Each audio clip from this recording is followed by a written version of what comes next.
মুসা আলাইহিসসালাম আজরাইল আলাইহিসসালামকে কেন থাপ্পড় মেরেছিলেন?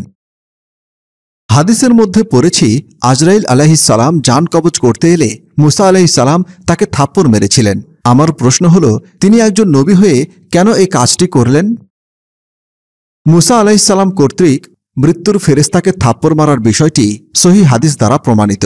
হাদিস শরীফে এসেছে, আবু হুরায়রা রাদিয়াল্লাহু আনহু থেকে বর্ণিত, রাসূল সাল্লাল্লাহু আলাইহি ওয়াসাল্লাম বলেছেন, মালাকুল মাউত অর্থাৎ জান কবজকারী ফেরেশতাকে মুসা আলাইহিসসালামের নিকট প্রেরণ করা হল। তিনি যখন এলেন তখন মুসা আলাইহিসসালাম তাকে জোরে থাপ্পড় মারলেন, যার ফলে মালাকুল মাউতের চক্ষু বের হয়ে পড়ল। তখন তিনি আল্লাহ তাআলার নিকট আরজ করলেন, আপনি আমাকে এমন বান্দার নিকট প্রেরণ করেছেন যিনি মৌত চান না। আল্লাহ তাআলা তখন নিজ কুদরতে তার চক্ষু আপন স্থানে ফিরিয়ে দিয়ে বললেন, তুমি আবার যাও এবং তাকে বলো, আপনি একটি ষাঁড়ের পিঠে হাত রাখুন। ওই হাতের নিচে যত পশম পড়বে, আপনি চাইলে এর প্রতিটি পশমের বিনিময়ে আপনার হায়াত 1 বছর করে দীর্ঘায়িত হবে। মুসা আলাইহিসসালাম এই কথা শুনে বললেন, এরপরে কি হবে? আল্লাহ তাআলা বললেন, মৃত্যুই আসবে। মুসা আলাইহিসসালাম বললেন, তাহলে এখনই মৃত্যু দিন। সহিহ বুখারী 3407।